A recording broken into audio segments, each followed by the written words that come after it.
comes in, it seems like that just wasn't a Cybertruck issue, a faulty Yeah, it Cybertruck. wasn't your typical Cybertruck on fire. It was a Right. one that was This actually appeared. set. Hey, shout Yes. out to Elon Musk for making his truck so bad to where we had to guess whether it was the truck exploding on its own or a bomb. Well, You know what I he mean? was using the Cybertruck explosion in Vegas as a way to promote the vehicle, saying there's no other commercial vehicle that could have contained that explosion like the Cybertruck. I don't know, Unbelievable. David. I don't know if you want to pull that. If the Was that that his tweet? I thought that was someone defending him. No. And you know what? I didn't He even give it tweeted that. justice. His is Oh my God. his is even more insane, honestly. Than I'm Do you have I'm the- making him sound too sane. If you have the link to it, I can bring it in. Let me see. That's so. I thought I just assumed that was someone defending him. Oh, and he was replying He's to so sad. Ian Miles Chong too when he said this. my- Hold on, let me. All right, Maybe drop he it was in- just. I mean, again, why am I giving Elon Musk excuses? But it's just like, that'd be a joke that you'd make if you weren't already a piece of shit. All right.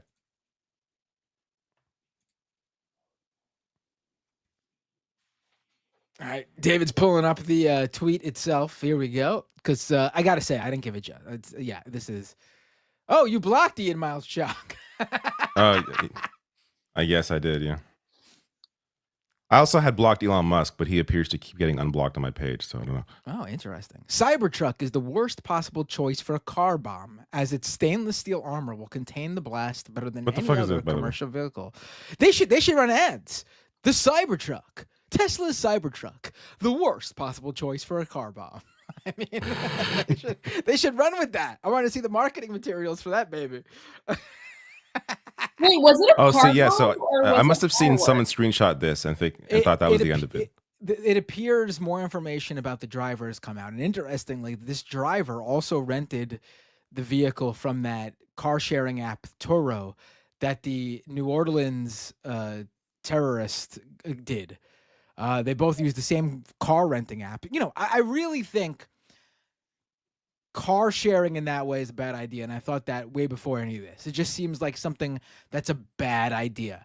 There's a huge stretch from like renting out your property, which doesn't move, like it will always be sitting there, and then renting out property that can be physically taken from location to location. It seems like it'd be a lot harder to track that sort of thing. And look at this. You got two separate individuals renting a truck that is not theirs, one pickup truck in New Orleans, one Cybertruck in Vegas, and using that truck to commit a horrible act, and nothing on the vehicle tying them to the act. In fact, because of that guy, the Texas Army veteran who drove through Bourbon Street in New Orleans, killing, I think, what's the number at? 12, 13, 14, something like that? I think it was at 15, if I'm not mistaken. Killing 15 people. I believe it's the worst automotive killing, like purposeful automotive killing in U.S., like a terrorist attack type killing, like a terrorist attack using an automotive a vehicle. The guy, because he rented the truck, people looked up the truck because there was pictures of the truck going around, and outlets like Fox News looked up the truck, connected it to the guy who actually owned the truck, and then found the driving history, like the history of the vehicle, and found out that the vehicle like crossed the border like in November or something, and they automatically said that the driver, the terrorist guy, must have come through the border in November and come to the country. He's an illegal immigrant. And of course, that turned out to be false. The guy was born and raised in Texas. He was an Army veteran for 10 plus years, decade plus. And then he was a real estate agent for the past couple of years. And the car crossing the border back 2 months ago had absolutely nothing to do with any of this, because it could have been the owner of the car, or it could have been someone else who rented the car out. But the point is, it had nothing to do with the guy who actually committed the terrorist act. It's whatever will serve the narrative, and they don't. And yeah, like I'd imagine I'm not sure what the analogy would be, but another network making a mistake that large about a major attack like that, and then just being like, "Oh, oops." Like, no, not oops. You fucking tried to push a certain perspective. You clearly tried to promote or generate propaganda based off tiny bits of information that were not connected to create a narrative that was simply false. Right. I was mostly offline for these past couple of weeks. Like, I would log in just to keep up with like the news, like what's going on in the world, but like the little small stuff. Like, I really didn't follow the. Maybe you could give us the breakdown of that later, David. The MAGA versus VCs feud that started on. If I can manage to X? find, yeah, I did a video on it 2 days ago, and if I can manage to get it out of my brain again, we'll see. All right, we'll get to that I've in a had minute. issues retaining information the past week, but yes. All right. But I was bringing that up to basically say, like, so I was mostly offline.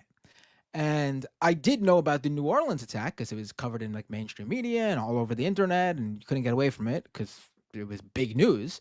And I gotta say, I did not hear about that whole misinformation news cycle about the terrorist will cross the border and was an illegal. And I didn't hear about any of that because I didn't go to Fox News and I didn't go to Twitter or Elon Musk's X, the everything app. I literally just went to like mainstream news sites. I was, on Facebook just to see family stuff because, family members, older family members still use it. It was the holidays. And I did not see that whole misinformation cycle until after it had already been corrected. And then I saw that there's people who believe this wrong news because this wrong information, it's not news, it's wrong, because of Elon Musk's X and Fox News. And I think like that's a perfect encapsulation of what the purpose of both of those platforms and outlets are.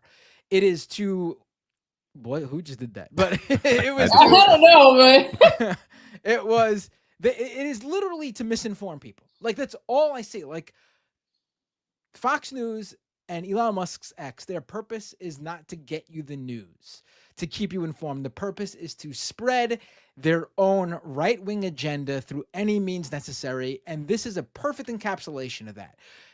Immigration, border crossing had nothing to do with any of this. Yet they're still running with that. Mike Johnson, the Republican Speaker of the House, is bringing this up. That the border had something to do with this days after it's already been debunked because Fox News and Elon Musk's X has already planted the seed. It's just ridiculous.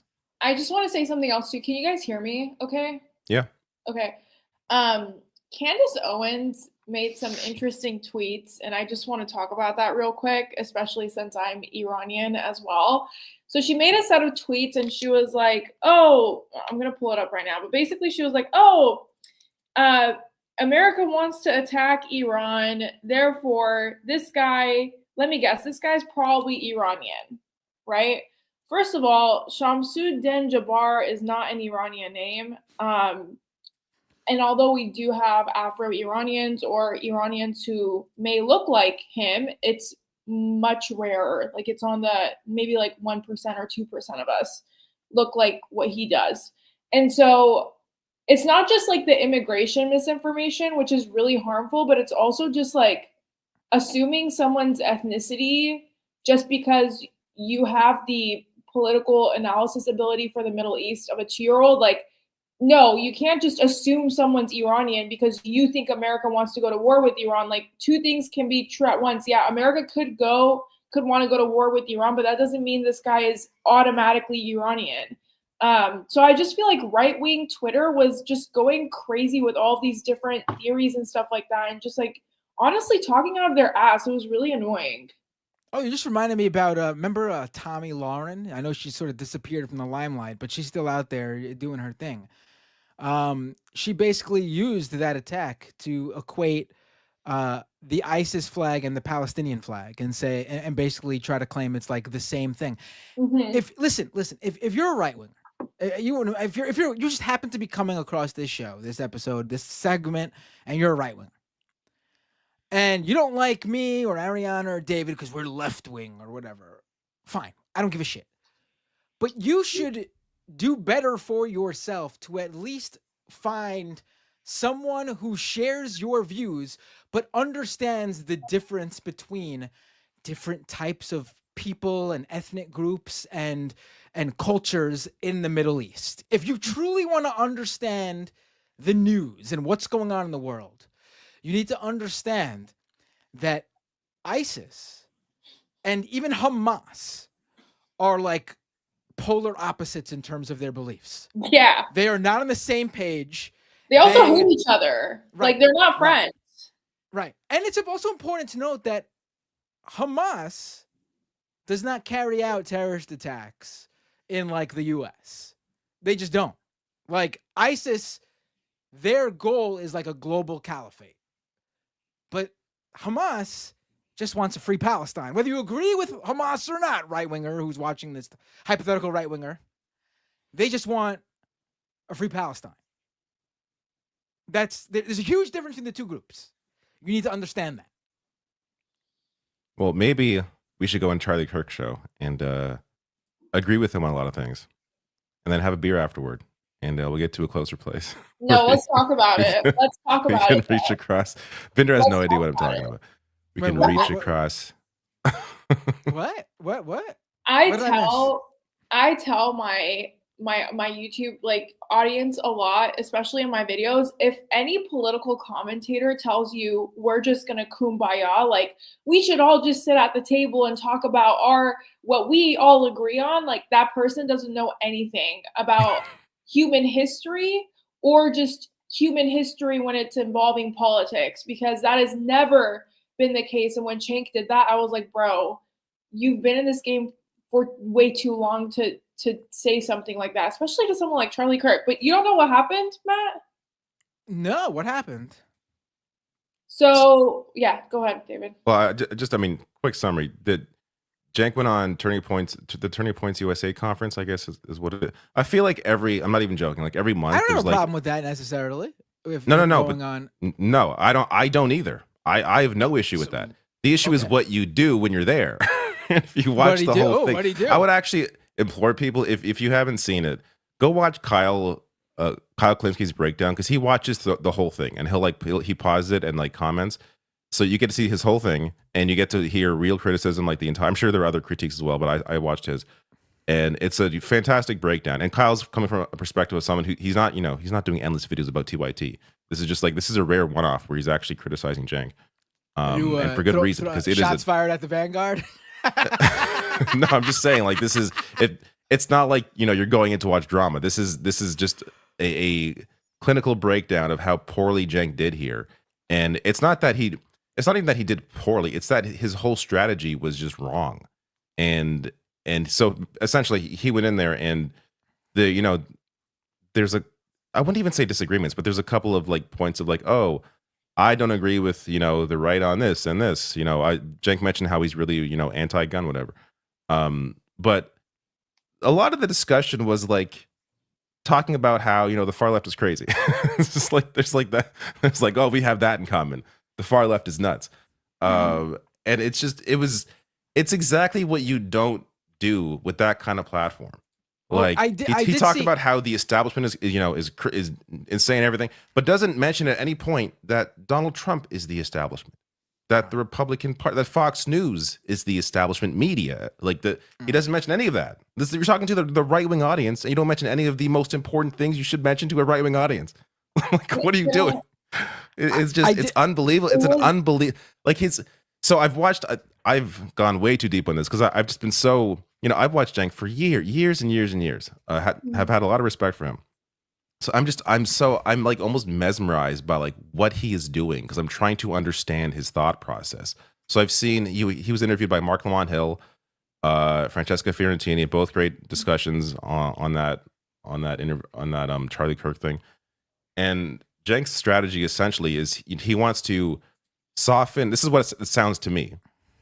He wants to soften right wingers to him so that they are more inclined to maybe agree on issues that they are more agreeable on, such as, I don't know, things like being anti-war or whatever. But but it's like, what is that? what does that accomplish without the power? Like you do, okay, you can be, I don't know, you can. I'm trying to think of an example of like where he claims there's right wing populists that agree with him or that agree with the left. Well, Like, yeah. Like, what are their? Do you remember his points on that? Like, what actual policies does Cenk claim that the right agrees with the left on? That if they just talked about that more, that they'd be able to. Oh, there was one he was talking to Mark Lamont Hill about a lot, like repetitively. Do we want to pull this up? Is it worth paid child care? Yeah, paid child leave. Paid family leave. What? Yeah, What? paid family What? leave. What So, right wing? That's a right wing ideology. I've never heard them call for that ever. No, but this is even like so. He was he mentioned how he was on the PBD podcast and got them to put that into a poll. Like ask their audience, do you agree with paid family leave? And I think he said 70% of them said yes or something. So he's like, look, we can agree. They agree with this. Okay, now how does that happen now? What is Donald Trump going to do about that? Like. Are these right-wing voters now going to rescind being Republicans and register as Democrats for the next, primary? But what is the actual action item here? It doesn't make any sense. No, even all that aside, because listen, we want the left, for example, wants Medicare for all. A lot of Democrats don't. So it's not like the Democratic Party is representative of the voter base in the same way that there could be Republican voters who aren't represented by the Republican Party.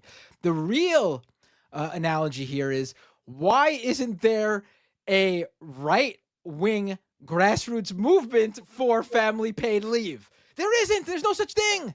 They don't care about it. They don't. Maybe if you pose them a question and they got to take 2 seconds to press I agree with it or I don't agree with it, they'll agree with it. But there's no movement for it. They don't give a shit enough about it to because do they anything. value other things a hell of a lot more. And those things they cannot be moved on. And those things they will not find within any other party except the one they are currently with.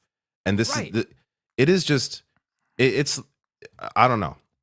I'm not sure if it's because he's been sitting next to Anna for the past 6 months or whatever. Like he's just been like slowly like losing like things that he used to understand.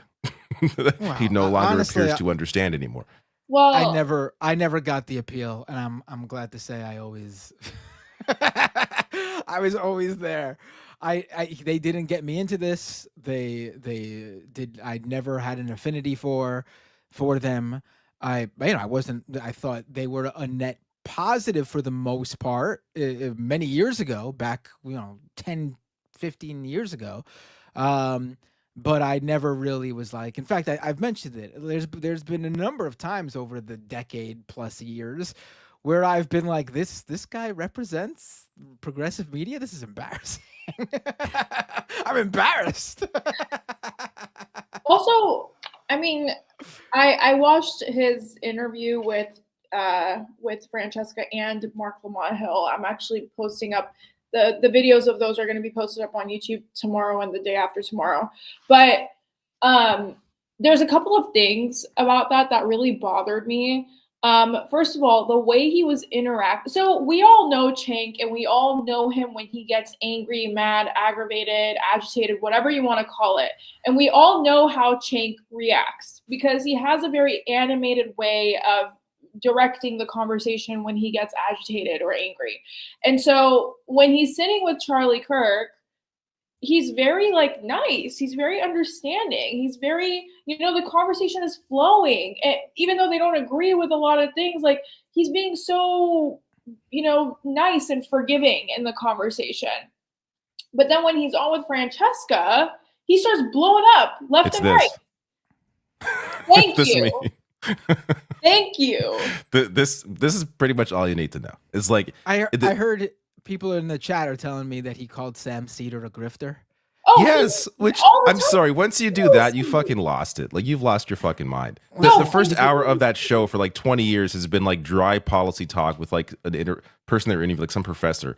That's a grifting. What the fuck are you talking about? No, you could say a lot of things about Sam Cedar. Failed actor, failed comedian. Honestly, a failure in almost everything.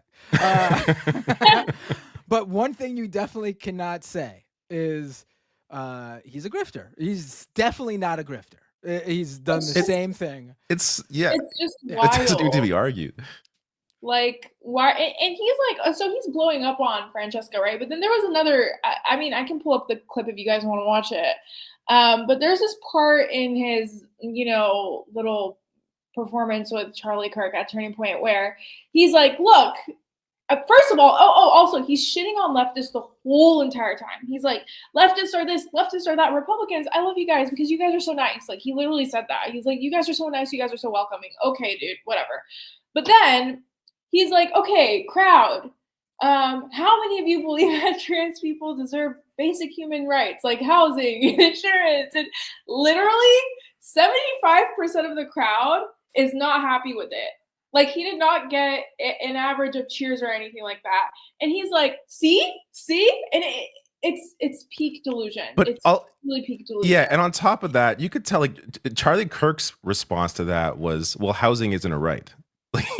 So he just he completely goes around the question. And if the audience was really for it, he would go and make an excuse for it. Like, he would try and cover for it in some way. He didn't do that. So he was just like, oh, housing's not a right. Well, the thing about, they're so nice. Listen, I went to Tim Pool's compound. The people there were for the most part very nice and cordial, and I chatted with a few of them about just normal things. I remember Anna told this personal experience about how she has a MAGA neighbor in her house who she didn't know he was MAGA, and he was the nicest guy to her. And it changed her view on Republicans or MAGA people or whatever. Listen, they're people. People can be nice. People can be all types of personalities and sociability, and they're all shapes and sizes. Of course, there's good, nice people who voted for Donald Trump. But the point is, the things they believe in politically, their ideology is not that, though. You could have a MAGA neighbor who you're nice to and you guys do neighborly things for.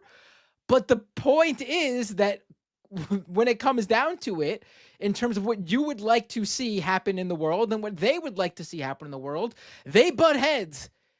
It's just what it is. The idea that you can't separate these two things is what's a normal human interaction with what's someone's political ideology and what they believe. That's just ridiculous if you can't separate those two things. But also, no. I lived in Louisiana for a little bit, and I can tell you that Republicans are very sweet people until you start talking to them about politics or vaccines or anything that they do not like. That's when the demon starts coming out, because they're very sweet people. They will literally open their homes to you and have that Southern hospitality, as long as you don't bring up politics, because that's when shit starts hitting the fan. But going beyond that, so he went on this interview with Mark Lamont Hill as well, because Mark Lamont Hill wanted to give him this chance to explain himself, which I do respect, honestly. And he said something that really also made me mad again.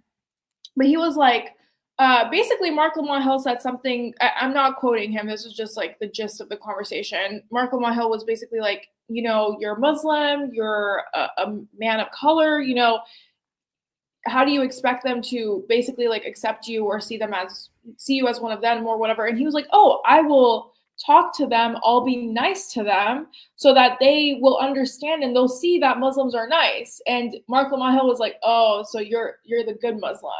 And it's one of those I'll be damned if you see me tap dancing for some Republican so that they accept me as a Muslim, you know what I mean? And that's kind of what Cenk's ideology is oh, I'm gonna be the cool Muslim so that they see that we're all cool. No, babe, Vivek Ramaswamy tried to do the same thing and they tore him apart over the H-1B visas. They're never gonna accept you as one of them. At the end of the day, you're a brown Muslim man. That's how they're gonna see you. It doesn't matter who you try to dance and caricature and show that you're cool. They don't care. And even if they do, and again, to your point, even if they do like him, again, he's one of the good ones in their mind. You know what I mean? That doesn't change their worldview. That it's just it's one individual that they don't mind interacting with. It's just a very bizarre a turn that he's taken since Trump won the election. No, absolutely. It was.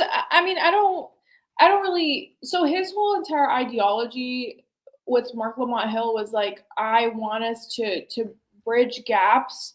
But Francesca made a great point, and it's like, well, it's very hard to bridge gaps between a group of people who fundamentally do not believe in human rights of another group of people. For example, like, how do you expect me to work with someone who does not believe trans people should exist, or their pronouns are not correct, or immigrants should be sent into ICE detention centers? Like, how do you expect me to work with someone across the aisle to pass something when they don't fundamentally believe in human rights of people who are adjacent to me or look like me? Like that? No. And Cenk doesn't really understand that. And I don't think Anna understands that either.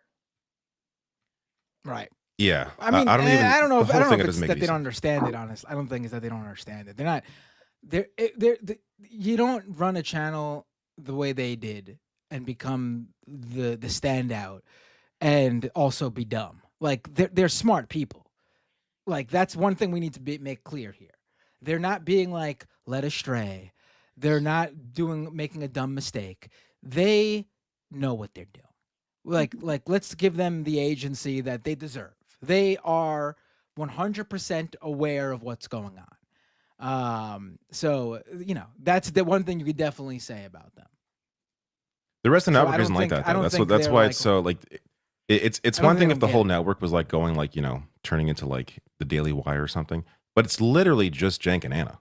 Like, Francesca's, she's not at the network, but she's a contributor occasionally. John hasn't changed at all. As far as I know, no one else on that channel has really changed. Like, it's just been like the two main hosts, which have really, unfortunately, it's had an impact, especially when it comes to issues of, or discussions around crime. That's why I think like, and listen, I think that's obviously to their credit that they're not forcing their other the other TYT people to do this. Like, for example, a right-wing network would never allow a lefty contributor or a host on their shows. But with that said, I also don't think this is like a TYT directive. I think this is just who they are. Like, this is really a change. Yeah. Like, that doesn't mean they're not chasing like that right wing, spotlight and everything that comes with it. Mm-hmm. The classic right-wing grift, but I think there is legitimacy in how they are viewing these things. I think for Anna especially, she definitely has changed, and oh, for sure. Yeah. These, I think that ties in with some things that happened to her in her life, like she's mentioned with the assault she had on her, which is horrible, and I will say that every time just to be clear. And that individual should have been, apprehended if they haven't been, and, full extent of the law. But like, clearly other things happen with them. Like, their success puts them in a different, income bracket. They are like that clearly has had an effect on them. I'm sorry. In terms of Anna, I was just going to say, like, she mentioned this like 2 or 3 years ago. She started listening to more right-wing podcasts because she was curious what they were discussing and like that she was curious to their perspective, which is an honest thing to want to think and like or desire to want to get like just a larger idea of what the other side is saying. But I think in that process, she has been pulled in by it. I think that's what has happened over the past couple of years. Is she has actually been pulled in by these podcasts where she was just going in for research purposes. That's I don't know. That's what I see there. I don't like. I agree with Mark Lamont Hill on this stuff. Like, he came to his conclusion after his interview with Cenk as well, where he doesn't think it's a grift. I don't think it's a grift. Oh, me neither. It's not a grift. No, they're not. They're not doing this. I mean, look at their views. I mean, it's not doing well for them. Like, they've actually, according to Cenk, they've actually lost a lot of subs since No, that makes sense. this That turn. makes Like sense. it hasn't helped them Yeah. financially at all, and for good reason. It's a terrible fucking idea. But they're equating this they're equating this to when they turned on Obama after Obama came in and just kind of went with the bankers, which is such a terrible lesson to learn, because so back then they lost a big chunk of their audience because they were criticizing Obama after Obama just kind of became the corporatist person he is. Right. It's a different thing but altogether. yeah, it's a whole different situation. Like there's a through line in principle back then. This is one where you are going against your own principles. This is why people are leaving this time. It's not because you are correct and you are staying strong on your principles. It's no, you are changing what you have been discussing and your focus. And having any, this is my issue with any discussion around, oh, I can't believe the far left believe this, whatever. It's like, there are things I see all the time where it's like, you know what, I'm not sure I agree with this or even really understand it, but it's not, these people don't have power. I don't need to put energy into something that could be perceived as whatever, the far left, that I may not agree with, because who cares? It's not important. It's not like what is vital in society right now. It is not the the biggest threat to our lives. But they put, from what I have seen, at least from Cenk, he puts more anger towards what he claims or what he states is the far left or the max left. He puts more anger towards them than he does when discussing with actually the great example, Ben Glebe, who is a Zionist, who has been regularly on the Young Turks, is insane. Cenk has more, he is nicer to Ben Glebe than he was to Francesca Fiorentini in their discussion. Yeah. Like, that is crazy to me. Yeah. So It's he's more willing to be kind to right wingers than he is to the left. And that is wild, because one is actually on your side, even if you don't agree with whatever thing you don't agree with. They're actually on your side, while the other is actively fighting against you and actively fighting against human rights. I will say, though, I just want to say this one thing. So, yes, I do think they've lost money, and this isn't obviously making them like making them a lot of money right now because they're losing a lot of subscribers. But I do think in the long run, it does have potential for them to make a lot more money than they currently make or they made before all of their takes changed or whatever. And that's only because, so for example, I think Polymarket Studios is a great example of that, where like if you're a true progressive network, I don't think you would take Polymarket, you would name your studio after a crypto gambling thing. That is still that to me is I just it's just not something you would do, right? Like Yeah. it's not something you would do. But also like, I think and I'm saying this as a content creator because I get reached out to by nonprofits all the time. I mean, I understand that YouTube and Twitch are my smaller platforms, but like on Instagram and TikTok, I get reached out to a lot. And those people who are center dem actually get paid a lot more, and they get a lot more opportunities when it comes to paid partnerships, because for example, the White House is more inclined to invite you. You're more inclined to have more government relations and be able to interview higher ranking federal politicians and etc., because they let you in the door. But also you can help, for example, Kamala Harris win, or you can help Yeah, but that's not what Cenk and Ann are doing at all. They fucking hate the Democratic Party. No, I know, but I'm just saying, like, when you go center or more like right leaning, there's more opportunity for partnerships there than there is on the left progressive side. That's what I'm trying to say. So I feel like I think it depends. It can make them a lot of money, but not. I mean, when you're open to sponsorships, obviously that's beneficial, regardless to what they're doing. Yeah. They'll just, there's no line apparently. If you're gonna take Polymarket, there's not many lines that you have. So if you're open to that, then sure. But if you're also losing your audience and your audience is shrinking, then there's less of a reason for a sponsor to want you, or at least there's less ability for you to make demands in a request for a sponsorship than you would if you had a larger audience and higher viewerships. Yeah, I just think in the long run, like after a couple of years when they like find their ground with their viewers or whatever. I predict at some point, Cenk's going to realize he made a huge mistake and reverse course because this is a stupid idea. Really? But at the same time, he'll probably blame the rest of us for not hopping on board his fantastic idea for the reason why he had to change, not because it's a stupid ass idea. That's what I see happening. It would have worked if only the rest of the left also came on Charlie Kirk's Turning Point USA conference and talked with the right wing. I'll go on Charlie Kirk's Turning Point USA conference. Again, nothing's wrong with that. How you use that platform. I'll be happy to go on it, and I'd have a nice conversation. I wouldn't go on there and like just be a dick or like pull some sort of like prank bullshit. I would have a legitimate conversation with Charlie Kirk. Absolutely, invite me and I'll do it. Absolutely.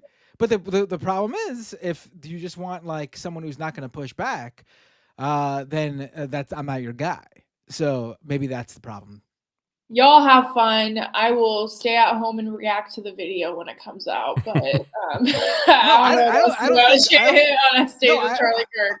No, but I also don't think anyone should feel like because Cenk says that's the way to win. Anyone should feel the prerogative to do it. If you don't want to do it, or you feel you don't want to do it, or you have like some like real like you're against doing that because that's what you believe, I think that's completely legitimate too. Like the idea that like there can be a conflicting views on this. Like apparently you say that Cenk has, where everyone should be up for this and doing this. Like I would completely be ready for the idea that someone be pissed at me for going on stage with Charlie Kirk. Absolutely. That comes with the territory. But that's what I believe. Like the same reason people always tell me like, why are you still on Twitter? Well, because I believe it's a platform that I should use to my advantage for as much as I can. Me not being on Twitter changes nothing. If you don't believe that and you feel like you can't be on there, then I absolutely understand and you shouldn't be on there. Like there's room for disagreements. One of the last thing here worth discussing from that Charlie Kirk discussion that he said that I find so fascinating is that he claims that if you disagree with the left 5%, they kick you out, but the right is so welcoming.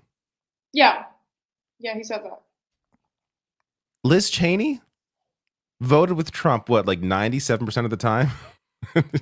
They fucking hate her because she doesn't like Trump. These people, it's all about, it's a cult. It's all about Trump. If you criticize Trump, which may go to why Cenk didn't mention at any point during that discussion that Donald Trump is the establishment, that Donald Trump is not your friend. Donald Trump is not going to, be the savior for the working class that he claims he is. Like, and this is a good segue here, actually, into because this is a perfect setup. The thing that really was amazing to me about the jumping off of what you said here about the Elon Musk and his right wing VC friends versus the hard right MAGA folks. The thing that was amazing about that was that both sides claimed to be representing Donald Trump's vision. Like even when they had conflicting views and were fighting like tooth and nail. Because there's no fucking vision. There's no fucking vision.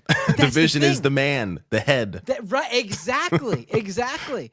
They both were swearing up and down that they were representing Trump. Now it turns out that the hard right MAGA folks were representing the Trump of old, and the Trump of new now agrees with Elon Musk and his right-wing VC buddies, because that's where the money is. Sorry, Groypers, you guys don't got the cash. And when it comes down to it, that's all these motherfuckers care about, that cold, hard cash, baby. Got to learn the hard way, I guess. But even then, they don't learn. Even then, they don't learn, because they'll still support the guy. But yeah, so tell David, if you could recall, because I just know the basics, as you can see. What happened? Was this really just all about the H1B visas? H1B visas. Yeah. So I think I have a good summary of it. I'm sure there's many details that I'll miss or didn't fully read up on. But yeah, essentially, so H1B visas. These are visas that companies can apply for to bring in workers from overseas. Some high skilled, some not high skilled, but essentially the point is to fill positions that they cannot find the labor for within the country. So a lot of companies, a lot of tech companies utilize them. I know Amazon does. Staffing agencies utilize them as well. So this is something that Elon Musk, he came in on an H-1B visa. He is very pro H-1B visa. No, actually, I think Musk came in on a student visa, and he lied about being a student. Okay, I think he tweeted out that he came in on an H-1B, so I'm not sure. Maybe he lied about that then. Oh, yeah. If that's what he said, then you're accurate. But also, I believe he's lying. Okay. I believe the classic story is that he and his brother claimed to be coming here to go to school.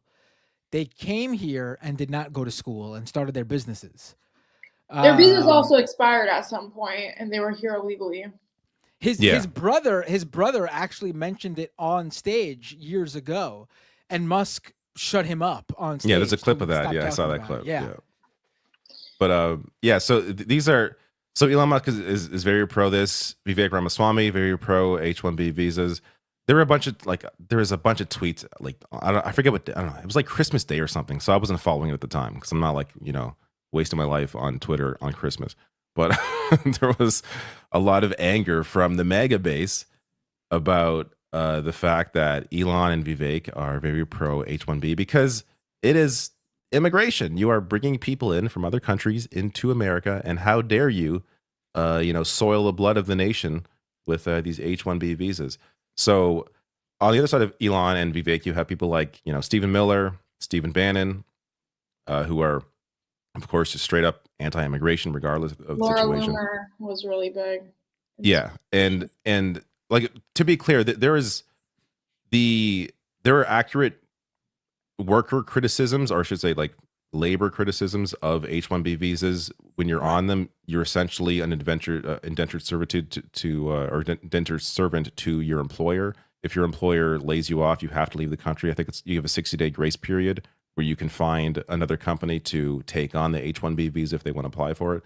But you're essentially there to work for the company. Like that. Right. That's why the companies love it. They don't have to worry about you at all. Like there's no. They get to bring you in, and you are. And because of there. this, right? Yeah, and because of the situation that you're in, I think in their mind they're thinking, well, this employer or this employee is going to work for me even harder because they know they're only here because of me. And if they fuck usually up, pay them less. By the way, we should add they usually pay them even the high-paying engineer jobs when they bring people in on the H-1B visas, they still pay them less than they would pay a U.S. citizen that they would hire for that role. Yeah, there was an Economic Policy Institute study on that I brought up during my video. I just want to say something really quick as well. When Elon Musk took over Twitter or X or whatever, he actually fired a lot of the people that weren't on worker visas, and he kept a lot of the people that were on worker visas and had them do the work of 2 to 3 people because he knew that they were, like you said, indentured servitude to that, visa, the H-1B, they couldn't leave the job. And so a lot of Twitter and or X is actually, working through people who are here with H-1B visas. But also there's this stereotype about how a lot of Indians have come from India to America on H-1B visas. So a lot of that conversation was also circumferencing a lot of racism towards Indians as well, and how America is basically like allowing so many Indians to come in through the H-1B visa. And then obviously people like Laura Loomer jumped into who are very Islamophobic and just anti-brown in general. So the whole conversation was pretty insufferable, but Donald Trump also came out in support of H-1B. Elon Musk came out in support of H-1B. Vivek Ramaswamy came out in support of H-1B. And so a lot of Republicans were really mad because they were basically like, this is not what we signed up for. You said you were anti-immigration. That means H-1B too. And essentially that's not the vibe that, all of these people who are going to be in high ranking government were giving. So it was interesting. Yeah, that's pretty much the fight. I mean, there's a lot of drama around like tweets and stuff. I know Vivek had a tweet. I'm not sure if it's still up, but he was essentially going after like Americana, like talking about. He was bringing up like 90s sitcoms and stuff, and just like really talking a lot of shit about people who don't just sit at home and study all day. Like it was just like this is very elitist of him to do. Like this is a very like what the Republican Party is trying not to be. He's being like very elitist. he missed a real opportunity to be like to start off that tweet. I did see that tweet, and I was like, "Oh my god!" But he missed a real opportunity to start off that tweet with, "Whatever happened to predictability? The milkman, the paperboy, the evening TV. You missed your old familiar friends." Is that tweet still up? Because I want to see if I could read it. Everywhere you look. Ariana, do you know what I'm referring to as the resident Gen Z? I know the song. Like, I've heard of Okay. it. It's an old song, though. No? It's the Full House theme. Oh, yeah. Okay. Yeah, I know. I know what you're talking about. Here, I found like the reason. I don't know. Should I read through all this? How long is this thing? Let me remind myself. Oh It's my very god, long. It's I'm a not whole reading all this. dissertation. Like, I guess we can just start with the beginning. The reason top tech companies often hire foreign-born and first-generation engineers over Native Americans isn't because of an innate American IQ deficit, a lazy and wrong explanation. A key part of it comes down to the C word, culture. Tough questions demand tough answers. And if we're really serious Wrong. about fixing the problem. We gotta correct here. The real key part of it comes down to the C word, correction. Let's issue a correction. The reason tech companies often hire foreign-born and first-generation engineers, aside from the fact that sometimes they do hire someone for a specialty position that they're actually, are being hired for their actual talent. But aside from that, the reason they hire is because what we just talked about. They feel like these people are stuck with the company. They can't leave for greener pastures because if they don't have their job, then they have to leave the company. Then they have to leave the country, excuse me. And then B, they could pay them a hell of a lot less. Yeah. And then he just, the culture that celebrates a prom queen over the math Olympiad champ or the jock over the valedictorian will not produce the best engineers. A culture that venerates Which I gotta Corey say from I guess I didn't remember this because it was like Christmas when this was happening, right? And I wasn't gonna I could not believe they were fighting. Yeah, that's what I was Christmas. saying. What like the people what is the who date on talk this? about the people who talk about how you Day should after have Christmas. I'm not doing that. the people who talk about how you should have tons of kids and it's all about family. What do they do for their fucking Christmas? They spent it fighting on the internet. Yeah, like it's insane. unbelievable. Like it's you know what I spent this dirty leftist. I spent it with my 2 kids. That's what I did for this whole. We did so much holiday stuff. It's unbelievable. But it's funny that he said that. A culture that celebrates the prom queen over the math Olympiad champ or the jock over the valedictorian will not produce the best engineers. And then immediately goes into like cliche sitcoms or American sitcoms. What he just said is like the most cliche sitcom thing in the world. Yeah, very much.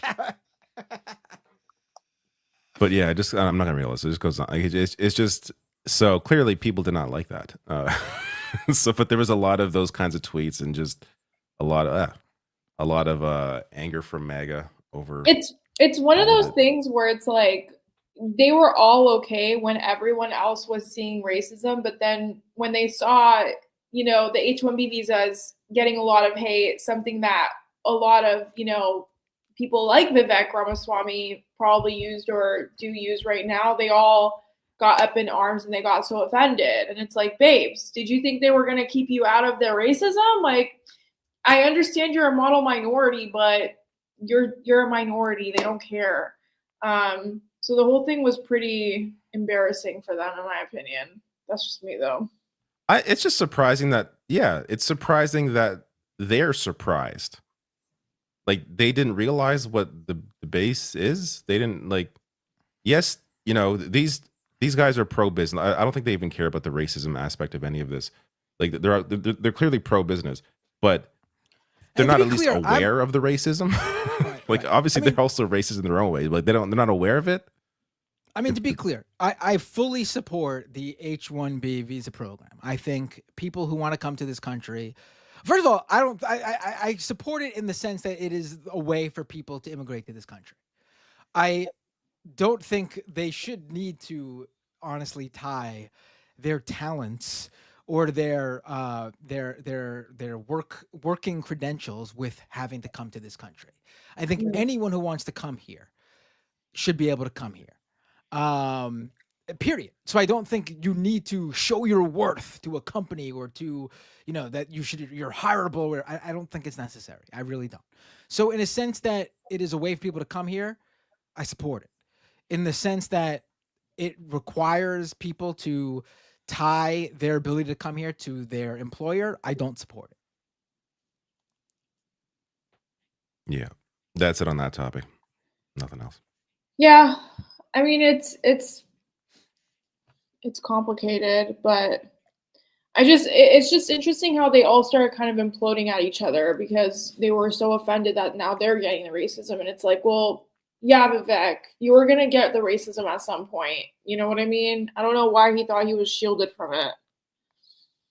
And is this so? I'm having to follow the details on the person inside of the Cybertruck too closely, but it sounds like that may be tied somehow to this because that guy sounds like he was a Trump supporter. So that's actually pretty crazy. So just like how Matt said, they were both at the same military base and they were both military men. And yeah, he was a hardcore Trump supporter. He voted for Trump. It also seems like he was trying to recruit people to go fight for Ukraine as well. And he also died in the car explosion. So Very the weird. whole thing's very bizarre. Mm-hmm. Also, pretty shitty of him to do it as I'm about to go to Vegas for CES. So Oh yeah, that's starting very soon. Yeah, I'll be. But next week, I'll be back for next Thursday's show, so I'm not missing any Leftist Mafia. But I will be there for the beginning of next week, and I don't know if I'll be able to stream from there. I'm gonna try. I'm gonna see if I can do it. But not for Leftist Mafia. I'll be home for that. But but definitely follow me on social media. I'll be posting stuff. It'll be a good time. It'll be fun. What are the new tech that you're expecting this year? Like what's the big buzz around CES? So it's going to be a lot of AI stuff, which shouldn't be a shock. Going to be a lot of AI wearable stuff. Okay. For me personally, I'm looking forward to seeing. LG usually brings some crazy ass TV. It's not something that's going to be in your house anytime soon. But last year they had like a giant 4K transparent television. And this year it seems like they're bringing a bendable TV or a bendable monitor, one or two of them, like one or the other or both is what I mean. Bendable screen seem to be the big thing for I saw that there was one like a monitor that I think is not just like concept, but it's going to come to market where it's like it's a bendable it's like or curved monitor that also goes flat. It's like an 8K monitor, yes, which means there's nothing you have out there that will that it matters what you like, unless you're, I guess, shooting raw like film footage. Nothing will. You'll never use the full capabilities of this monitor anytime soon. No, I've thought about going to 4K at some point, but editing 4K is so annoying. At least also it's slower. There's no reason for it, and nobody cares. Also, the vast majority of people will notice no difference because their monitor or television will not show any difference. Yeah, I feel like unless you do videos about cameras and about televisions, or maybe about video games, there's no reason at all to do 4K.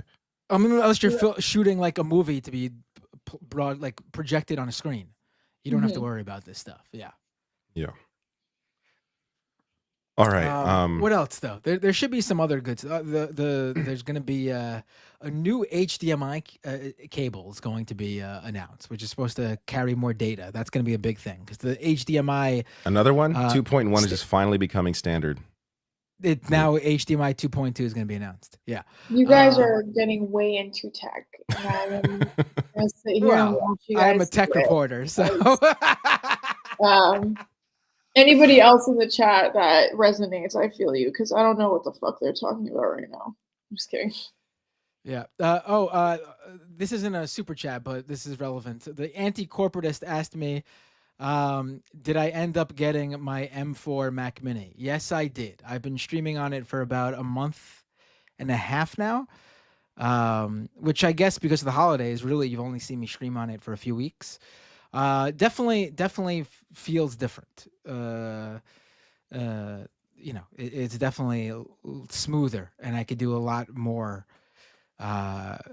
So yes, I did end up getting my M4 Mac Mini. And they're really cheap. It's incredible that Apple, which is known for being like really expensive, put out like the most powerful cheap computer. It's because the display. I mean, they must put a lot of money into like displays in terms of like the MacBooks and iMacs.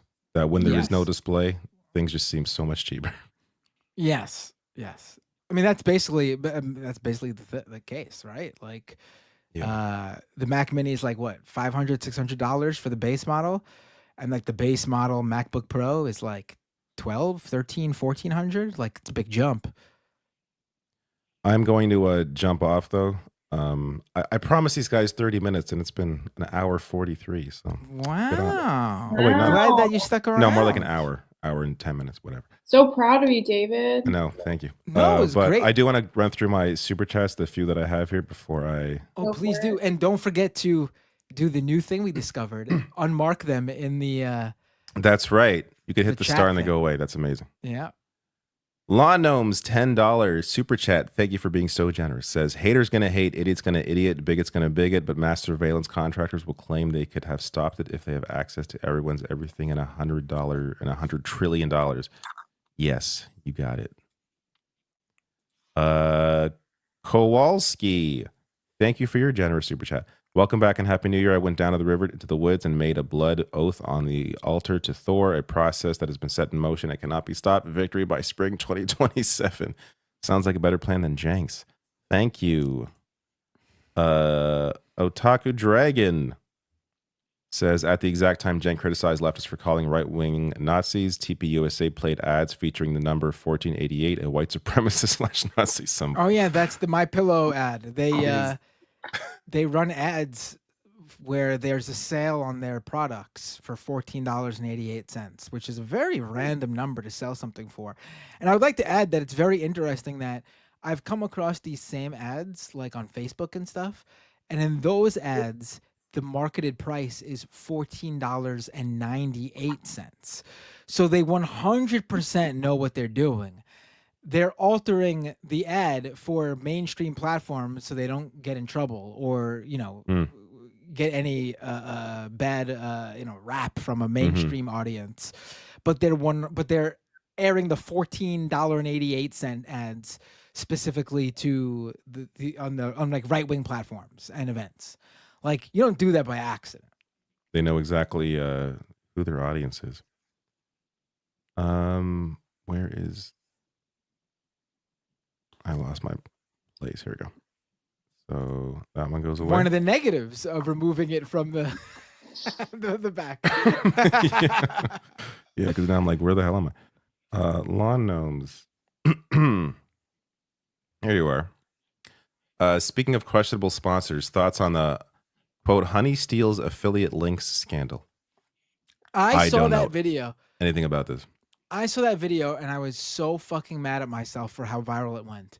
Because I have known that Honey is doing that for like years. And all those cashback platforms do that for years. I thought it was just common knowledge that when you have those cashback or coupon things like added to your Chrome as a Chrome extension or whatever, I thought it was common knowledge that you're using their affiliate link. That's where the cashback money comes from. They're basically giving you a kickback of the affiliate money they make. I thought that was like a known thing. I never even thought about that. The fact that people did not know this is baffling. That I need to just start fucking assuming that I know too much and I gotta make a video about everything. Most tech reporters probably do know too much or assume they know too much. No one ever thought where does like Rakuten and Honey, where do they get the money to pay you for just it's a company. They do company shit. They got deals behind the scenes and stuff. That's what they do. No, they just fucking they stuff their affiliate link in there. If you have multiple of those extensions added to your Chrome or whatever web browser, they like fight over like which one is going to offer you the coupons. And if you activate one and then activate another, the one you deactivated when activating the second one will tell you, oh, you're no longer activated with us. We can't give you the cash back anymore. because you're not using their affiliate link anymore. I really thought this was common knowledge, and the fact that it went super viral and it's I didn't even know become, this like, went viral. I didn't hear anything about this. Yeah, Yeah, I feel so stupid for not covering it. Bay Photo, thank you for your generous super chat. Cenk and Charlie went from threatening to fight each other to shaking hands and sharing beers. Crazy how things change. Yeah, I almost forgot that happened, where Charlie Kirk was on stage being like, I live like a capitalist every day, Cenk. It was bizarre times. Cyborg Manifesto, thank you for your very generous $20 super chat. Much appreciated. Donna Monroe, when I find you, I will read your chat. Thank you for your generous super chat. What are your thoughts about a potential end flood of immigration grants from the U.S. to Canada's? What? I don't know what an end flood. Are there typos here? I don't know. I'm seeing lots of typos. What? I assume there's like potential flood of immigrants is what I'm reading from this. I don't know if U.S. immigrants are going to be, or Americans are going to be flooding in from the U.S. to Canada. I don't know. I don't. I think it means like the potential inflood, like inflood coming in. Yeah. Yeah. I haven't thought about it because I don't care. I guess if that happens, I don't care. Like Canada's immigration system isn't like you could just walk in here, like, you know. We got it's a tough system to crack as well. So David's gonna be out there going, they took my job, or they took our jobs, they took our jobs, And actually, the way that Trudeau has been starting the conversation around it, he recently said that they took too many people in. So he's changing his tune around immigration as well. Oh, so Trudeau is pulling a Harris. They're getting a little yes. So he saw that losing campaign and thought, you know what? I'm also going to move right to lose too. It's working out well for him. Right? Everybody's so creative. It's done for him, right? It's over. You'd think seeing someone lose that with that strategy would, you know, make you. Oh, Trudeau's not going to win again. There's no way. Oh no, he would lose regardless. Yeah. Lawn gnomes. What the hell? I don't even see it on the screen. It would be. I gotta say, while you look for this, I just want to say, David, you should have COVID more often, because I gotta say, you COVID David has stuck around longer than healthy David usually does. That's 950. You kidding me? This is. You're reading all your super chats. It's amazing. Well, I think part of it is I felt so shitty yesterday that feeling like mostly better today. I'm not like completely better, but mostly better today is it. I feel like a different person because I was so fatigued yesterday. It was insane. And again, I'm not even sure if I had COVID. I've never felt that much fatigue in my life. There is a refreshing feeling about that, like one day where you're like feeling much better than you were after you're like getting over an illness. Yes, yeah, and sure. And what's annoying is like there were a couple days where like, oh, I feel better. I'm getting better. And it was like in the morning, I'll wake up like, oh, I feel better today. And that's like, no. Throughout the day, just get much worse. So these chats are not showing up for some reason in the start section anymore. I will just read them off of my screen. I don't know why they're not showing there. Law Gnome says, babies born this year kick off Generation Beta. Any other naming ideas to remedy the inevitable bullying over unfortunate designation? I have no naming ideas. I find the whole generation naming just kind of bizarre in general. Our desire as people to like have to categorize everything and everyone and everybody, to me is always very weird. Mm-hmm. And maybe we should do less of that and we get along more. But no. Adele Stan says, when are you retiring? Not anytime soon. I wish I could retire tomorrow. Kyle G says, can we talk about Boots Riley instead of Apple products and coupons, please? Sure, Kyle. Donna Monroe says, sorry about the typo, more like Trump's dumping people at our border. And Larry R says, Ethan Klein has been teasing a content nuke. I don't care what Ethan Klein is. What does that mean, though? In brackets, a long form, high effort takedown video on Hassan. How do you think will be received? Like his the past 6 months of his mental breakdown has been received. Completely absurd. Like, it's been very sad to watch. To be fair, I haven't watched it, but to whatever clips and images I've seen of Ethan Klein lose his shit over what appears to be absolutely nothing. I have a hard time believing that anyone's going to care about the latest drop, but there you go. All right. I gotta get off. See you all next week. Goodbye. All right, Bye, David, take care. David. Happy New Year, buddy. Happy Feel New better. Year. Happy New Year. That was nice. I'm glad he joined us because we were talking about. See, I wanted to do a stream the day after Christmas, and no one else wanted to except Ariana, but she couldn't do it that day. She wanted to do one too. Yeah. And we were trying to like figure out what day, and we just kept like the one day she could do it, I wasn't available. Mm-hmm. And then like the 3 days I was available, Ariana was not available. Mm-hmm. So like we were just gonna do just me and Ariana tonight on the stream. And then David, like an hour or two before, saying we went live, which was after he had said he wasn't joining us tonight. He was like, you know what? I'm coming on for 30 minutes. Yeah. And here he was over, what was it, hour and a half? He stuck around. Yeah. It was fun. I liked it. It was a productive conversation. Yep.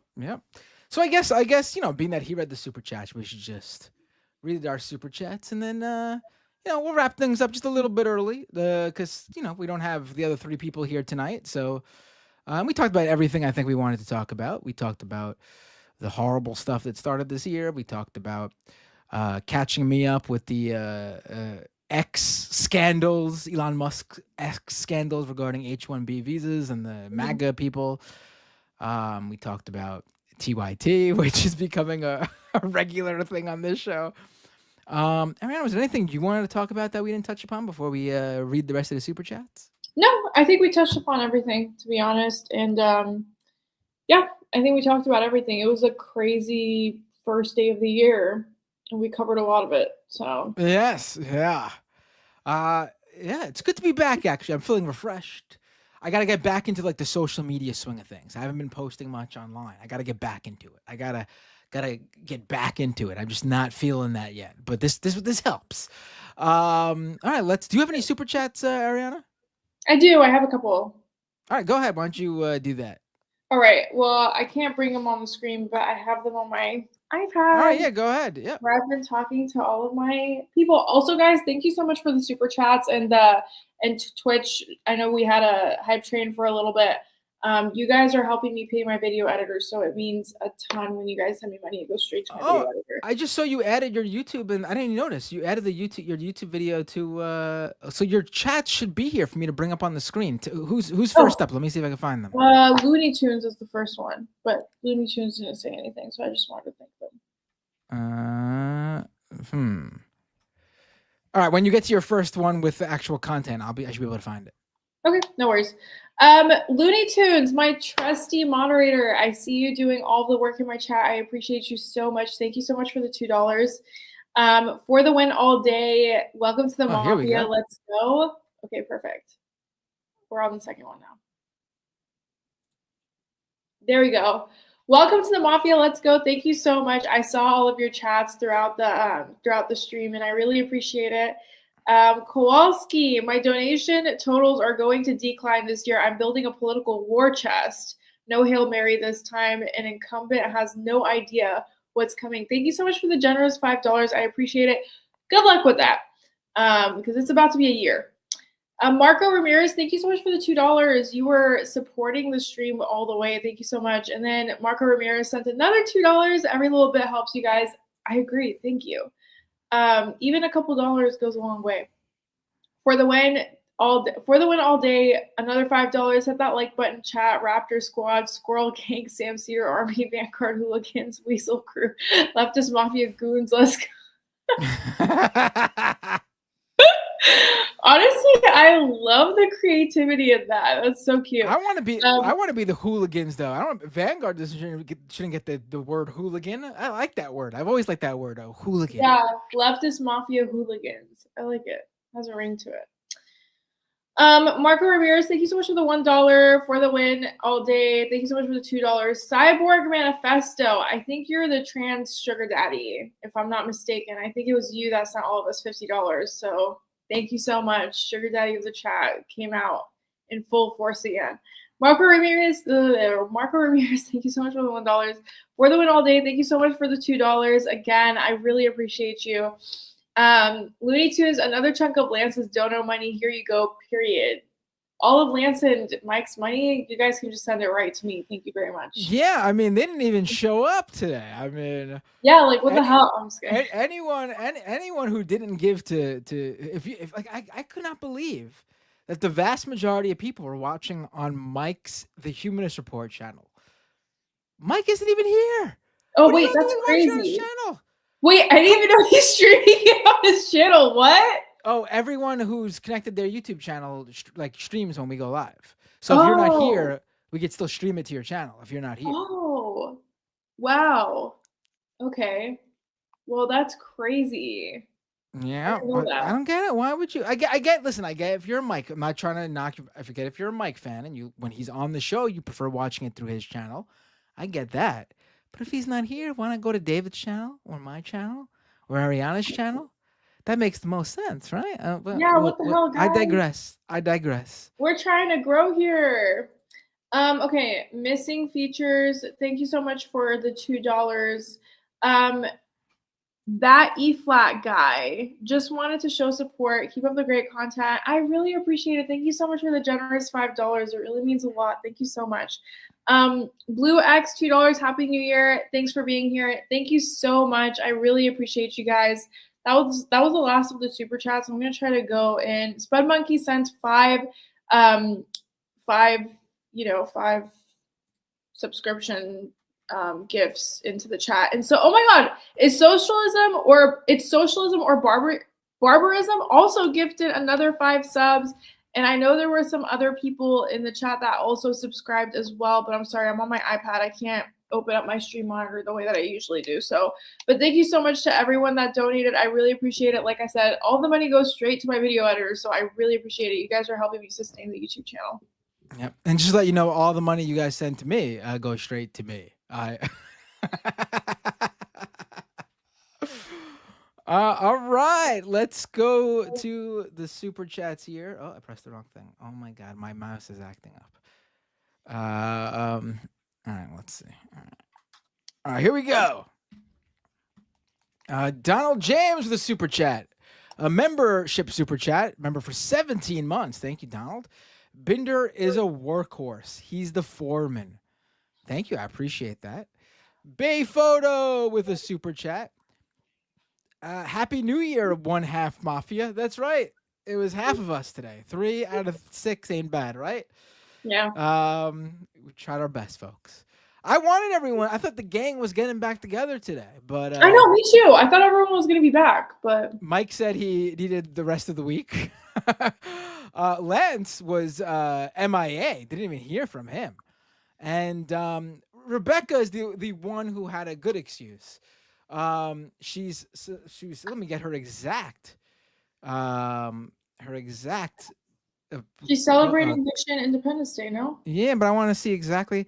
Happy New Year. I'll be on next week celebrating Haitian independence with the family. See that's a legitimate reason to miss Leftist Mafia. Mike, no. Lance, I don't know. Maybe he did have a legit reason. We'll find out. Wanda with a super chat. Happy New Year, says Wanda. Thank you so much, Wanda. Happy New Year to you as well. Let's see. We got Old Man House Phone with a $10 super chat. Thank you, Old Man House Phone. I know New York expensive. Love yous. Keep on keeping on. More scam economy. I've been watching / listening to the LOL Cow live universe. It's tragic. For a second, I thought you were doing like your best caveman impression up top.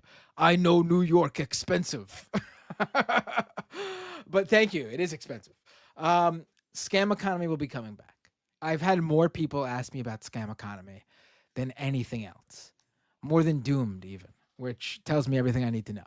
Scam economy is the one that I need to get back ASAP. I never intended on stopping it, and I never intended on canceling it. I never did. I just took a break, and then unfortunately, just things happened, and I didn't get a chance to get new stuff up. Absolutely, with crypto once again rising up, especially with the Trump administration and its connections with the Trump administration, scam economy is 100% coming back. Stay tuned, I promise. Thank you for the support. I really appreciate it. Let's see. Looney Tunes 9,000 with a super chat. And of course, Senator Foghorn Leghorn has no manners whatsoever when he took the podium yesterday, bumping into the female rep from the FBI. I don't know what you're talking about, actually. Who's Senator Foghorn Leghorn? Is that Kennedy, Senator Kennedy from Louisiana that you're talking about?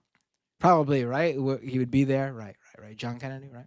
Oh my God, this whole Louisiana thing is really going to expose how brain rotted Louisiana politicians are. I personally think some of the worst politicians in America reside in Louisiana. Mm-hmm. Charlie the General with a membership super chat, member for 17 months. Thank you, Charlie. The idea that the right is anti-war is ludicrous. Ask Charlie Kirk about Gaza, Cenk, or are you going to turn on them too? Great point, Charlie. Yes. Doug Greer with a $5 super chat. Cenk has always completely swallowed the right-wing deficit hysteria. 10 years ago, Professor Kelton included Cenk in her critique. I need to see that. I not surprising, but I don't know exactly what you're referring to.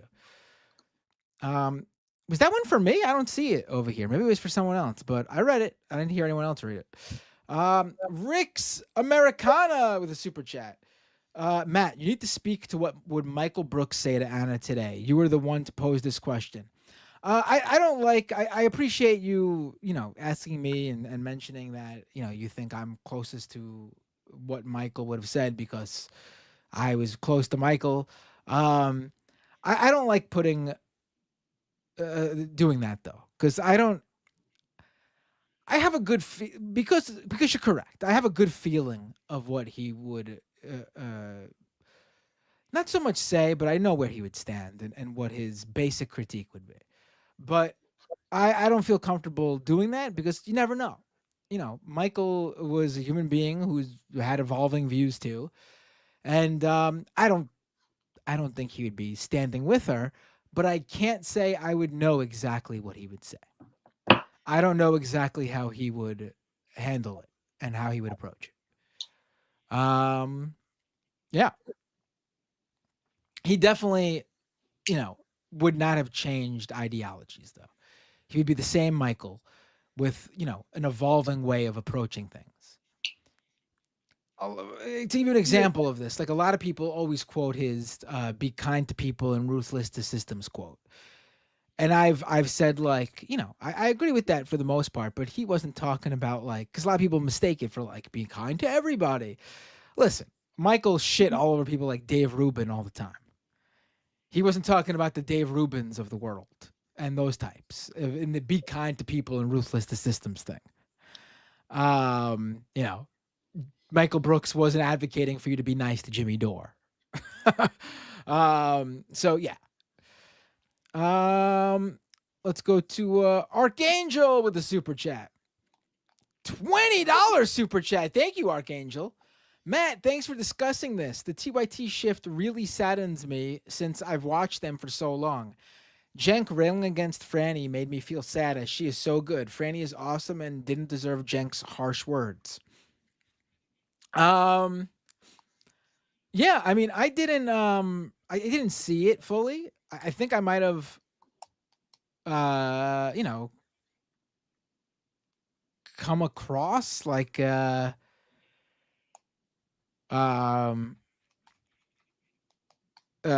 a small clip of it and where he's just like yelling at her, but I didn't see a lot of it. Like I had no idea he called Sam Cedar a grifter. But yeah, I mean, it seems like she handled it well and he came off really bad from what you guys have all told me. I haven't seen the clip yet. Well, no, I did see, like I said, a small clip of him just like yelling, but I didn't know the context.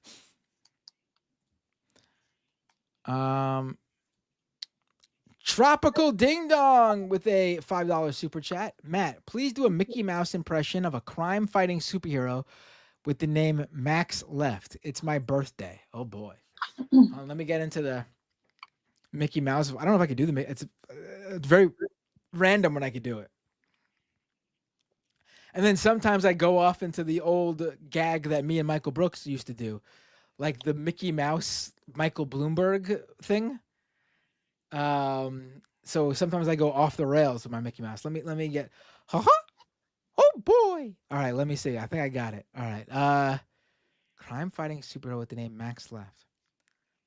It's me, Max Left, taking on all the criminals in New York City. I don't know. I can't think right now. It's late. See what you guys can make him do for $5. This is amazing. This is, I don't know if I could come up with the content right now. Let me try to let me see if I can come back to this. I'll think about it while I'm reading other super chats. Oh boy, see, I'm already losing the voice. I always got to start with the classic Mickey Mouse, like, oh boy. Yeah, again, Pluto. Philip Schwartz with a $2 super chat. Right-wing populism is always fake. Always. Right. Kowalski with a super chat. In 2025, I'm going to stop taking responsibility for my failures, learn astrology, and blame planets for my deeds. This is legal advice, Matt. Probably. Yeah.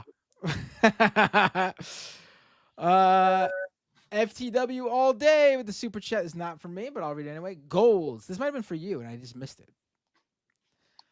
Cyborg Manifesto with a $20 super chat. Thank you so much, Cyborg. Really appreciate the support.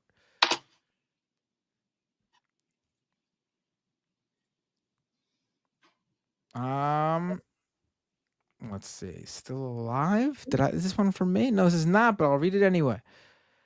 Still alive says it's the classic. They didn't come after me, so I don't care. And then they came after them thing. I guess we may never learn. 10 Lawn Gnomes. Okay. You did read this, or David did read this. I think so. Yeah. Yeah. The When Are You Retiring? Oh, so David didn't see these ones. That sucks. Okay. This one's for me. Anti-corporatist membership for 9 months with a membership super chat. Legal Eagle just posted that he is suing Honey. Wow. All right. I guess I should have covered this long ago. I really just thought it was common knowledge. It seems like a basic thing.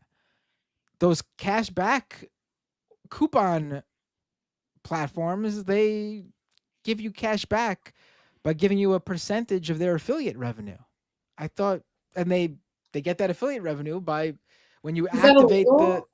No, it's not, because I guess maybe he could claim that Honey wasn't being as upfront about it. They weren't disclosing it, but this is a PayPal owned platform. I'm sure it's probably in the terms of service, and they're going to argue that, I'm sure. Yeah. But I really thought this was common knowledge. I apologize for not becoming famous for covering this long ago. Fuck. Better late than never. Well, everyone else is already on it. Damn. Is this another one that I think David read this one too? I think so. David read. I don't know why he couldn't see these on his end. So let me just remove these. I don't know if he read this one. Autistic Goblin with a super chat. This year's baby should be called Jen Bravo. This one's for me. Chris, aka Cult of Personality Birch with a super chat. Matt Binder stole my left sock. True leftist. I don't get it at all. You stole a sock. Just admit it. All right. I did. I stole your sock. This one not for me either. Kodachrome Railroad Videos with a super chat. I have a feeling we're going to collapse like the Soviet Union in the next 2 years. I don't know. Who knows? Adele Stan with a super chat for me. You are all the max left. And hold on, I got a few more, but this one is not for me. Sarah22 with a super chat to somebody. Thank you, Sarah. Mark right-handed Smith. Oh, that was right-handed for me, I Sith. think. Oh, honestly, I only ever knew of the Human Support. Okay. Super Plateau Man with a super chat for me. Brianna Wu has got to go. I gotta reach out to her and What? get an interview with her. I Oh, gotta get her God. on. I gotta get her on the stream. I gotta get her on. Why the would you? Why on this stream True- or your own stream? my own. Please don't True- subject me to that brain rot. True story. I interviewed her back in 2014. When was Gamergate? During Gamergate, on the Majority Report, when I was hosting the Majority Report. I gotta reach back out there and get her on, and I gotta talk to her. What I did really you talk do. to her about? Oh, plenty of things. Like what? Everything that she's been on about Israel and I cussed Palestine. her out on Twitter and she unfollowed me and I unfollowed her back. And then she followed me again recently. And I was like, I'm not following you back, girly. You're whack as fuck. But good luck with that interview. I might react to it. I mean, I don't know if she's would agree, but I definitely want to reach out to her. Oh, she'll agree. She'll love the attention. She'll agree. Yeah. Everyone knows that I'm a fair, straight up guy. This is so, and if anyone's listening who's friends with her or whatever, I want to have a legitimate conversation. I don't think that's possible with her, but good luck. I'm good. I'm good. I think if she agrees, I got it. Crystal DW fan with a super chat. Do you think the TikTok ban will go through? No. Yes. I don't. You think it's gonna go through? Right now it's at the Supreme Court's hands, and I don't have any faith in the Supreme Court unless Donald Trump jumps in, which there have been reports that Donald Trump. Oh, he already did. No, he wrote an amicus brief to them and told them to not touch it and let him handle it. He says, I think it's gonna be fine. But he was the pioneer of the ban originally, so I don't know. Yes, but did you read the amicus brief where basically he goes on and on about how great it was for his re-election campaign and how he loves TikTok now? Wait, no, I did not read that. What? He says how they need to not touch it because he alone, not he as the president, but he alone, Donald Trump, the deal-making king, can fix things with TikTok, and to let him handle it, and he'll work things out with TikTok and make sure everything's fine. And he says he has special expertise for a few reasons. One of those reasons is he runs a very successful social media platform of his own known as Truth Social. That's what he said. And then number two, he has billions of views on TikTok. And it was very important to his re-election campaign. And so he understands the power of TikTok. And he feels differently about it now than he once did. That man will tap dance any which way that benefits him, so that doesn't surprise me. Oh, of course. Yeah, that's why people got to use that to their advantage. I mean, they do. I mean, that's why you see every fucking tech CEO fucking jump out and congratulate him for every little thing. You got for sure all these companies donating to his inauguration event. It's amazing. Yeah, because they know. Yeah, right. I don't think it'll go through. Or if there is something, if there's if there is some sort of ban element that goes through, it'll be worked out in a way to make TikTok abide to whatever those rules are. I know for a damn fact they're not going to sell. They're not going to. They already said they're not going to. ByteDance already said they're not going to sell. So if that's their middle ground, that's not going to happen. But maybe they'll come out. I don't know. I have no clue. Hopefully it doesn't get banned. I mean, the draw for TikTok for ByteDance is the algorithm they have. Yeah. They don't want to sell that. It's, you know, I'm Yeah, not a big it's TikTok really person. hard. No one, Although no my one new can figure my out their my New Year's resolution, but this is very important for you, Arian. My New Year's resolution for 2025 is to get on and start being active on TikTok. That's why I know it's not gonna not gonna get banned. 'Cause otherwise, I only got a few days to. We love the delusion, Matt.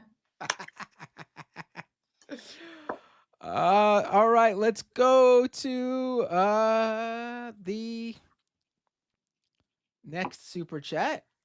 Piano Zeno with this isn't for me, but I'll read it. With a super chat. Happy New Year, Leftist Mafia hooligans. Thank you. 180K Chan with a super chat. This is for me. You think they will lock up immigrants and use them as free labor and deport them super slow? They'll definitely lock up immigrants. I don't think they'll use them as free labor and deport them super slow. Because then that sort of defeats their messaging purpose. I don't know. It's a little I think counteractive, but the way they treat inmates in America, like I wouldn't be surprised if they did that. Right, yeah. Next is not for me, but I'll read it. Mark Right-Handed Sith Smith with super chat. Is there a list of the whole Leftist Mafia so I can sub to all of them? Oh yeah, I sent it in my chat. That was for my chat. I sent it to them.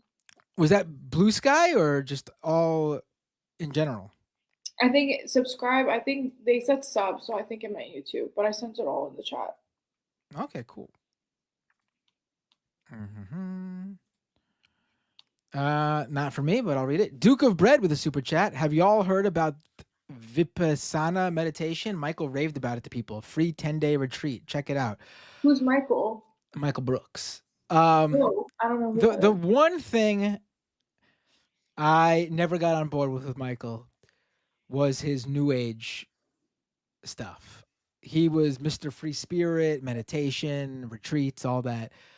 I am the opposite of that. I can't get with it. If that's for you, that's all power to you. But the hippie stuff, not for me. It doesn't even have to be hippie stuff. I mean, I'm here for it. I just don't know who that person is. Let's go to this is for me. Bay Photo with a super chat. There's two parts to the honey scam where they collude with businesses to control coupon code access. Well, that's interesting. Not fully surprising. Is that in the same video? Because I just saw the affiliate stuff. I didn't watch the whole video, honestly. But I mean, that makes sense, right? I mean, I don't usually find the best coupon codes from those all the time. Like, it depends what site it is. I'd be interested in looking more into that, though. I just realized your shirt, Ariana. Yeah. Can I see the whole thing? What does it say? YouTube partner. When did you? Is that an official YouTube shirt? Yeah. Where'd you get that? VidCon. Oh, okay. It wasn't something YouTube gave out? No. It was at VidCon. It was in their VidCon lounge. You had to be a partner to get the sweater, but if you were there, you would be able to get one. Oh, fuck. Where was VidCon? Yeah. VidCon is in LA. Oh, okay. Well, I'm not. Yeah, not happening. Well, they have VidCons all over the U.S. Where are you at? I'm in New York. Yeah. I think the East Coast one might have been in Boston. Yeah, I'm not traveling. I mean, if you could find a way to get it, you could get one. I like that shirt. It's a good shirt. It's a cute shirt. Yeah, I like it. Thank you. I said it was a good shirt. You that's all I said. Yeah, my sweater is cute, even if he doesn't want to say it. J Cass with the super chat. This isn't $2, it's 40 pesos. Jackpot. Thank you, J Cass. Let's go to I don't know who this is for. Not for me, but Cyborg Manifesto with a super chat. $20 super chat to somebody. Cyborg Manifesto did give me $20 earlier, so I'm not being selfish. Oh wait, no, they sent it to me too. Oh, okay. Rihanna Wu No, but is this the is Laura Loomer of TYT. Oh, there you go. Oh, wait, well, maybe that's the one I missed from you. There was a few I didn't see of yours. Oh, okay. Yeah. Cyborg, thank you so much. Leftist Mafia, sugar daddy, let's go. Chris with a super chat. It's not anti-using affiliate links. It's that if a fan uses your affiliate link while the Honey app is active, they steal it.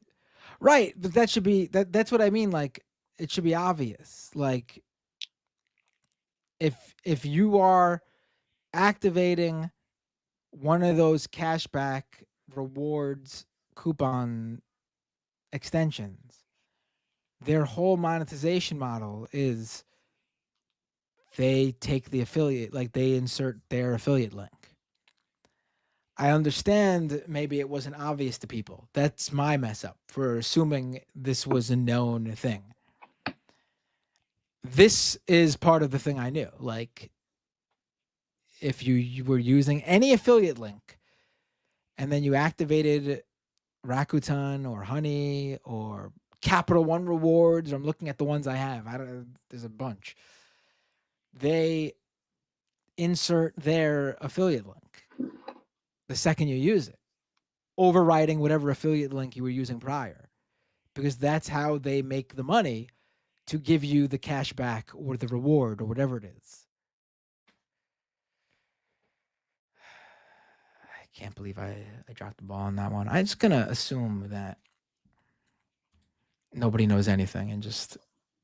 T King with a super chat. Could you get Mike Poole on? Is that Tim Poole's dad, right? I'll reach out to him. I don't know if he would do it. Also, I don't want to get him on to just, like, you know, make it feel like I'm ragging on Tim Poole. Like,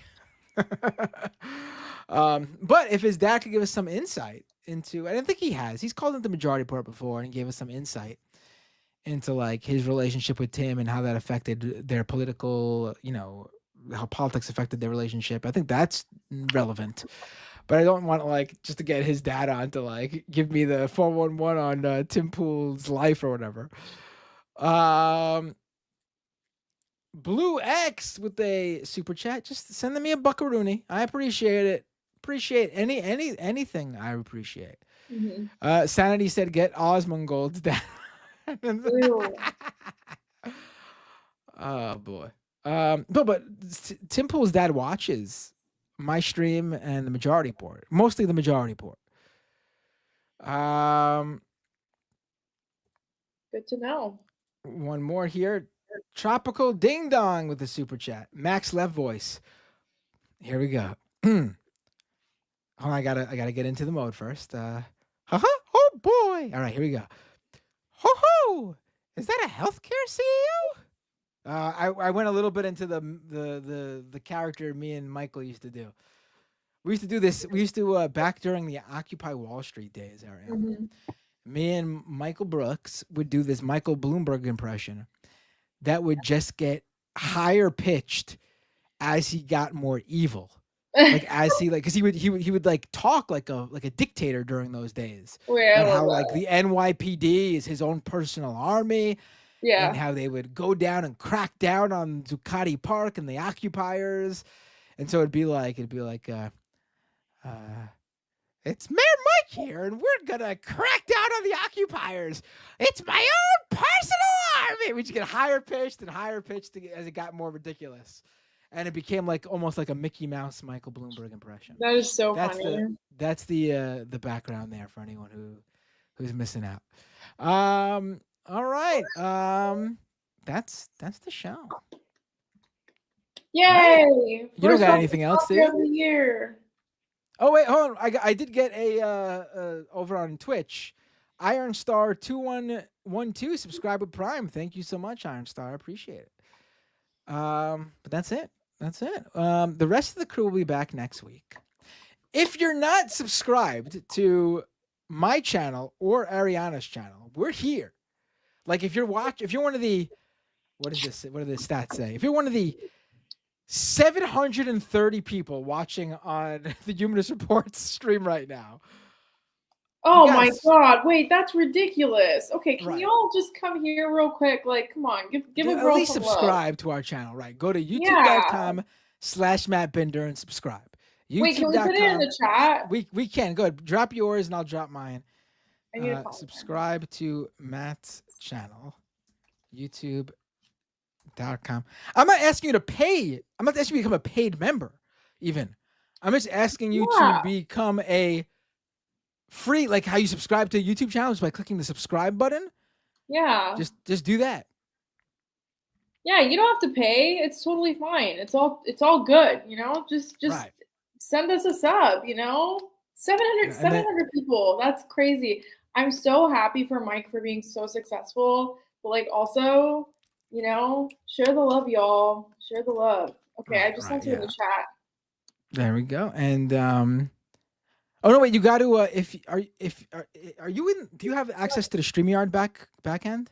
No, I don't. We got to get you on that because you can actually, you have the power in the admin back end to send a comment through every connected channel. Damn. So okay, well, I sent it in our private chat, so can you do it for him? Oh yeah, send it, and then sounds good to me.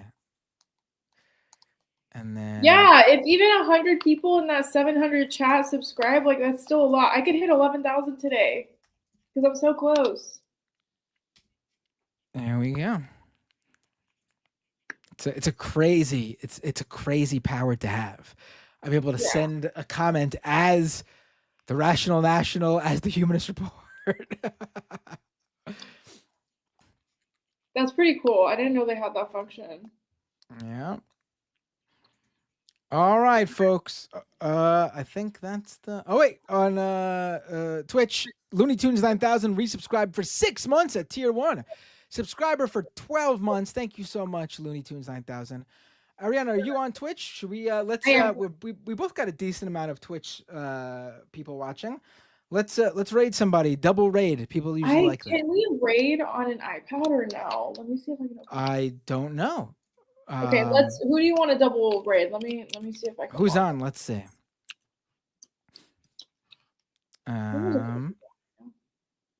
Who's on? Let's see. My chat is saying Maple Takes. Who's that? I don't even. Hold on, let me look them up. He's in my chat regularly. He started streaming. He's really cool. He's a leftist. Maple Takes. All right, let's do it. I've never rated, so let's do it. Let me know when you're there, and we'll do it at the same time. I'm opening it right now, so give me 1 second. Sorry, I'm on an old laptop right now.